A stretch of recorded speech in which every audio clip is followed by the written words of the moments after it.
Ternyata yang kita pahami sebagai agama itu ternyata bukan agama. Itu masalahnya. Pesantren. Kalau saya mengkritik pesantren dianggap menghina Islam. Kan pesantren itu bukan Islam. Pesantren itu adalah produk budaya masyarakat lokal ketika mereka mau menerjemahkan ide-ide pendidikan ala Islam. Jadi kan namanya juga tafsir Quran, berarti dia bukan Quran. Ilmu tafsir itu ilmu buatan manusia.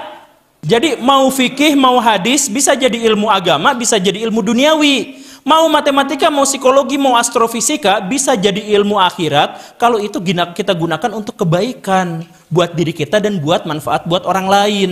Kan gitu. Siap goblok, mana kita apal. Karena ini sekolah tinggi agama Islam, terkadang kalau kita lihat Pak Guru, pendidikan di sekolah tinggi Islam itu cenderung apologetik, tidak ilmiah.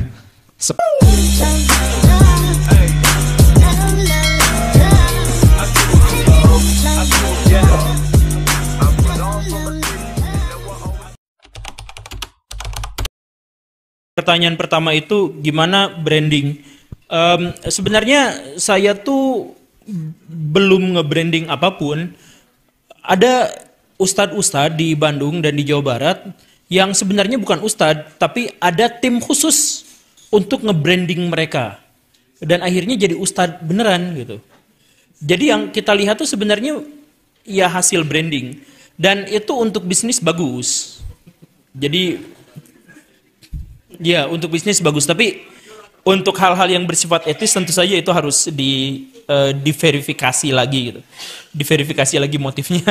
Tapi gini, kalau misalkan saya berhadapan dengan komen-komen negatif, itu sudah biasa. Cuman gini, kalau gini nih, ini saya nanya kepada mahasiswa yang beragama Islam lah. Di sini ada yang bukan Islam? Ada. Oke, ya tidak apa-apa, tidak agama Islam juga. Nanti ketemu saya jadi mualaf. Misalkan gini, saya tanya kepada orang-orang yang beragama Islam. Kalau agama kita dihujat, kita marah nggak? Boleh marah tidak? Wajib marah. Jadi saya ambil contohnya begini. Ada orang Prancis menghina Nabi Muhammad digambar, terus digambar bahwa gambar itu cabul. Kita boleh marah tidak? Harus. Bagaimana cara? Dalam Islam ada rumusan gini, marah itu wajib, tapi orang terbaik adalah orang yang bisa mengendalikan marahnya. Maksudnya apa? Marahnya wajib, ekspresi kemarahannya itu harus kita hitung. Nah, kita tidak bisa membedakan mana marah dengan mengekspresikan kemarahan. Sehingga apa? Kalau misalkan ada kita lempar-lemparin kedutaan besar Perancis, itu dianggap wajib dan boleh karena itu adalah marah kita lillahi ta'ala. Padahal itu bukan marah lillahi ta'ala. Marahnya itu lillahi ta'ala. Bagaimana caranya mengekspresikan kemarahan itu? Caranya bagaimana coba? Dalam Islam, dalam syariat Islam kalau kita marah itu gimana? Kalau misalkan ada yang nyakitin kita, pertama, kemungkinannya kita buka, kasih maaf. Yang kedua, kasih dia pelajaran yang setimpal. Kalau lebih disebut berlebihan, kalau berlebihan disebut masuk neraka. Dan beri kabar kepada orang yang tidak suka berlebihan. Kan gitu kan rumusnya. Jadi kalau misalkan sekarang ada orang Prancis ngehina kita, ngehina Nabi Muhammad misalkan, ngebully misalkan. Apa yang dilakukan? Kita marah, tapi kita wajib membalasnya dengan sesuatu yang setimpal. Kalau Israel nyerang Palestina, kita marah. Marahnya gimana? Bukan dengan lempar batu. Kalau Israel nyerang pakai tank, kita wajib pakai tank juga. Itu syariat Islam. Kalau mereka perang dengan kekuatan bersenjata, sedangkan kita dengan zikrullah, itu namanya tidak nyambung dan tidak setimpal. Nah, kita itu apa? Kalau marah, kita ekspresinya apa aja? Ngelemparin batu, kan tidak setimpal. Untuk jadi setimpal, ada cara paling memalukan kita. Boykot produk Israel, sebarkan informasi ini kemana-mana, lewat WA. Yang produk Israel. Kita marah-marah, tapi numpang rumah, numpang mobil, sama yang kita marahin.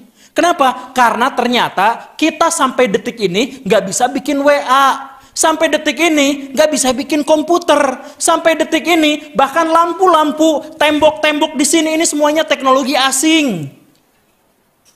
Coba di sini ada nggak pakai baju yang buatan lokal? Ada. Baju buatan lokal itu mesinnya mesin dari mana? Jerman, Austria, Cina, Amerika. Ada nggak buatan Saudi Arabia? Ada namanya Al-Misbah. Tapi dia bukan buatan Arab Saudi, bukan.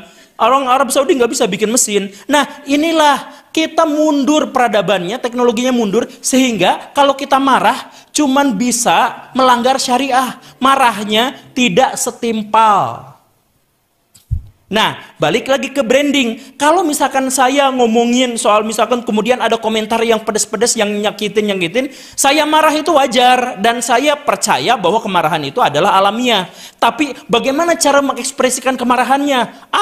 Serang balik, siap goblok, mana kita apa, ada kemungkinan itu dan itu salah. Yang kedua adalah saya dibodoh-bodohin, digoblok-goblokin. Oke, cara terbaik adalah saya harus baca buku lebih banyak dan konsultasi dengan para ilmuwan lebih banyak sehingga saya menghasilkan pengetahuan yang lebih banyak yang tidak memungkinkan saya digoblok-goblokin.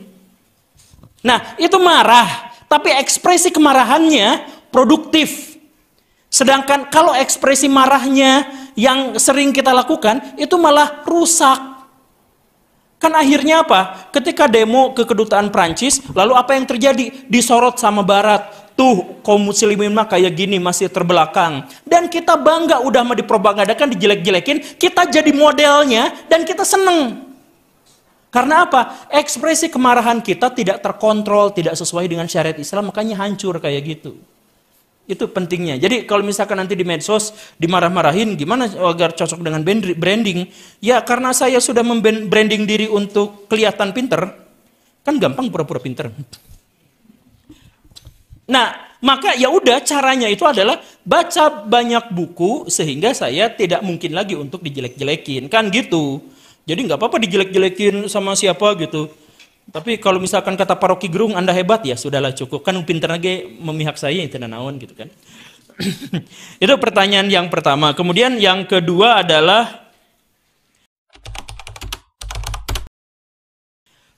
pelajaran-pelajaran Islam cenderung apologetik. Benar gak? Tidak, menurut saya mah. Jadi ini yang harus didekonstruksi. Saya mau nanya, ini terkait dengan pernyataan saya yang tadi. Kalau Indonesia itu adalah negara yang sangat religius, kenapa kemaksiatannya tinggi? Lebih tinggi daripada negara-negara ateis. Kita sebut misalkan, penghafal Al-Quran di Indonesia 30.000, terbanyak di seluruh dunia. Yang hafal dari awal sampai akhir 6.000, terbanyak di seluruh dunia. Pesantren kita itu santrinya 5 juta orang, terbanyak di seluruh dunia. Pesantrennya 40.000, terbanyak di seluruh dunia. Sarjana kita paling tinggi, paling banyak jumlahnya sarjana agama, tertinggi di seluruh dunia. Di Indonesia juga yang paling tinggi, lebih tinggi daripada jurusan ekonomi, lebih tinggi daripada jurusan hukum. Apalagi kalau disatuin ekonomi syariah, wah itu udah tinggi-tingginya paling tinggi gitu.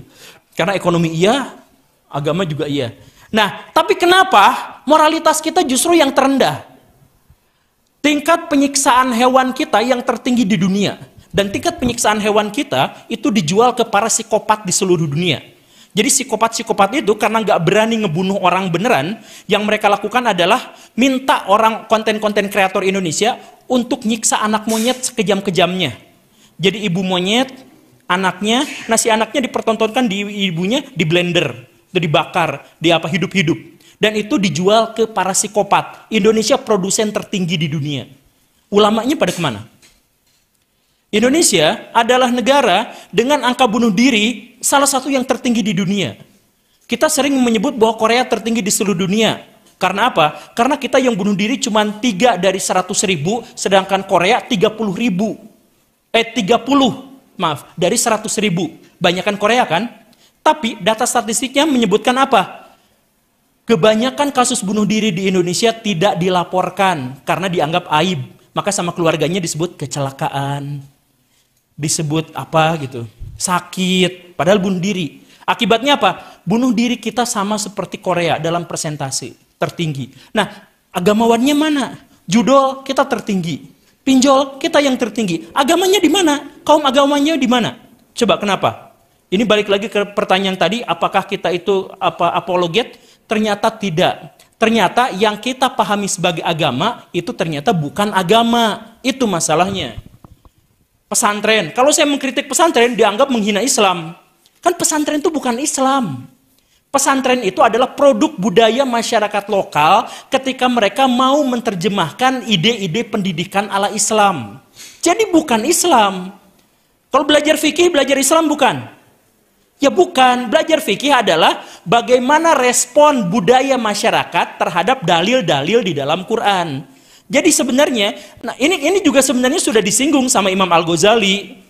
Di Ihya Ulumuddinnya itu sama si di Munqidh Minadolalnya itu kan disebut bahwa di zaman saya ini sudah tidak ada lagi yang belajar ilmu agama, yang ada belajar fikih, tafsir, ilmu hadis.